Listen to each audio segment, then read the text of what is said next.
They have these websites where you can go take music lessons from all the top musicians in the world. Well, why are we using their website, giving them 50%? Guitar or bass or even songwriting. Why am I on your website? This should be on your own private portal. You should be leveraging 100% of your talent, skill, and craft, not splitting it with somebody else who came up with the tech idea before you. All right, ladies and gents, gather round, gather round. We got value going once, truth going twice.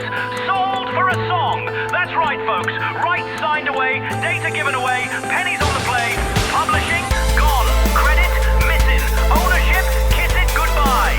50 pages of catch-22s, no dice. You can't eat a like, a follow, or a view. Sold for a song. But wait now, hold your bids, hold your breath. Here comes the truth louder than the bass line. Time to take it back, where the artists rise, the system shakes, and the silence finally breaks. Welcome to Sold for a Song, the transformative podcast that dissects the music industry's long-standing practice of undervaluing its most essential contributors. Yes, we're talking songwriters and artists. In each episode, we'll delve into the journey of recognizing and elevating the true worth and value of music creators, discover how the industry has exploited creators, and learn actionable strategies to revolutionize this trend and take control of your career. Hello, podcast land. I'm Terrence Sawchuk, but you can call me Terry. After 30 plus years in the trenches of the music industry, trust me, I've seen it all. The highs, the heartbreaks, and the resilience it takes to succeed as a creator. Here's what I've learned. Awakening your self-worth, owning and leveraging your value, and streamlining the process to free up the time we need to do what we most love to do, which is create. That's what stands between you and the freedom we're all chasing.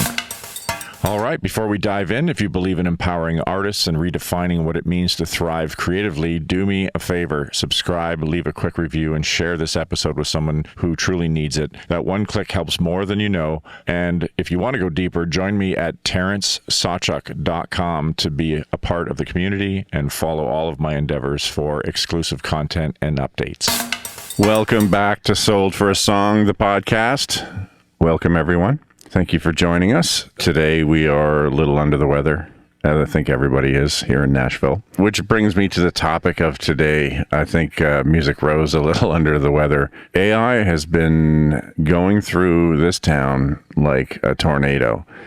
I saw a post that was a little upsetting, we'll say, to say the least. It was by some old friends and cohorts who are basically your A-level session players here in Nashville, doing a social media post basically asking for the musicians union or anyone to come in and help because of what is happening with AI. I mean, musicians are being replaced by the second now. I mean, there's been a long history of evolution of technology, of course. You've got drum machines and synthesizers and that kind of thing that can emulate, obviously, drummers and symphonies and everything. But AI has really changed the game. The crazy part is, a lot of the people that are really adopting it wholeheartedly are artists. I mean, I know of artists that are jumping for joy about AI and that they don't have to hire musicians anymore. Call it what you want. It is what it is. But this is not good for the people who have been playing on the soundtrack of our lives since recorded music began. So for those of you that don't know what a session musician does, for the most part, they don't go on the road. All they do is play on recordings here in Nashville. From what I hear, the recording scene in Los Angeles is a skeleton of what it once was. Nashville is really kind of the last of the Mohicans as far as being able to survive as a session musician. I mean, it's really coming down to a precious few who are going to be involved in, the big budget records, the major label projects. Other than that, it'll be scattered work. Musicians traditionally has always had to just do a million things, from playing, if it's a wedding band, to cruise ships, to sessions, to whatever. That's been the normal lifestyle for a musician. But AI is a absolute game changer. But this time there is no mercy from the masses that are using it. I mean, literally artists are thinking, wow, I wasn't making money before, or it was difficult. Now my overhead just got a lot cheaper because I don't need to use musicians. But I guess you can look at it now like these musicians can also start their own solo projects. So it's a really crazy Wild West time. I've had a few episodes here on AI, and something tells me it's going to be an ongoing theme because it's here to stay. Now we have to look at, where is AI getting this music? Up to now, they've been illegally getting it from uploading music from YouTube. So what are they training this on? They're training it on the long history of session musicians that have made these recordings, but they're not getting a dime for it. So what a business plan. Suno, come on. Wow. One dude has taken every musical thought from every musician in the studio in history and turned it into a profit for himself. And still the market share doesn't care. Market share meaning major labels, like nobody cares. They're just whatever. We just need to be able to keep monetizing our market share. So the musicians are going to lose all of this future work. And the work that everything is built on is the previous work that they played on. You can't make this shit up. And now the session musicians are calling for the AFM, which is their union, American Federation for Musicians, to do something. They are not going to be able to do anything. I'm so sorry. It's just not going to happen. Nobody's going to slow this thing down. Musicians are going to have to individually learn to leverage AI and use it for themselves. What does that look like in the form of lessons, in the form of creating their own solo music? I mean, they have one thing. They have a talent, a craft, I should say, that few musicians ever reach. They have that to their advantage. So let's just jump ahead to what's really going to happen here. So Suno and other AI competitors are going to get to a point where they're going to say, well, we can't make enough money at this because it costs too much for the music.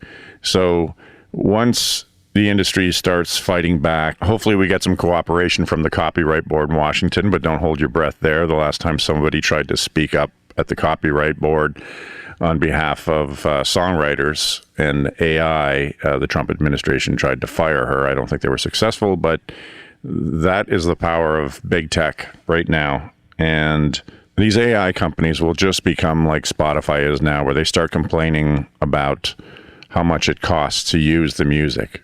Can you imagine that? Like, they're complaining how much the thing that they use for peanuts and ramp their stock up to 700 plus a share. They're complaining that it costs too much to use the music. Well, pick up a guitar and write a song if it's that much of a problem for you. Anyway, I believe that's where this is all headed. Not only are the musicians and songwriters not being paid for ripping off all of our music to create these AI trainings, that major labels are going to find a way to monetize this in a way that works in their favor. Mark my words. Then they will come full circle and talk about how it is too expensive. Once we do fight back and get something for all of this, then they will come back and complain and lobby and hold it up in the courts. One thing I don't see changing for a while is this monopoly culture that we live in. So this is what you get. I mean, you've got a handful of companies in each area of the music business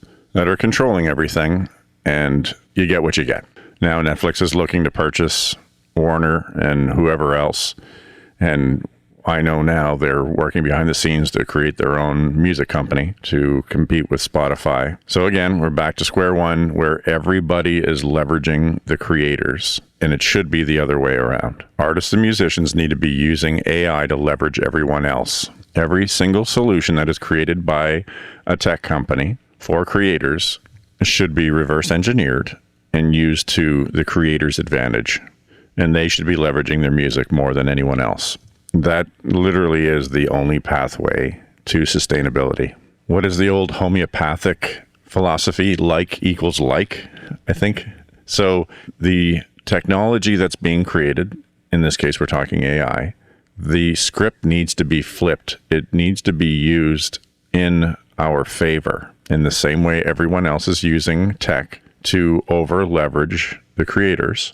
That's the plan for us. We need to be using it to leverage the music. So for musicians, what would this look like? They have these websites where you can go take music lessons from all the top musicians in the world. Well, why are we using their website? Giving them 50%, guitar or bass or even songwriting. Why am I on your website? This should be on your own private portal. You should be leveraging 100% of your talent, skill, and craft, not splitting it with somebody else who came up with the tech idea before you. So use the technology that is presently syncing you to your advantage. Use it to remove all of the leverage away from everyone else. Reverse engineer it and use it for yourself. If today's episode lit a fire in you, don't let it fade. Subscribe to Sold for a Song, leave a review, and be the spark that helps others discover their own worth. And if you're ready to go deeper, visit TerrenceSawchuk.com. Let's build this movement together.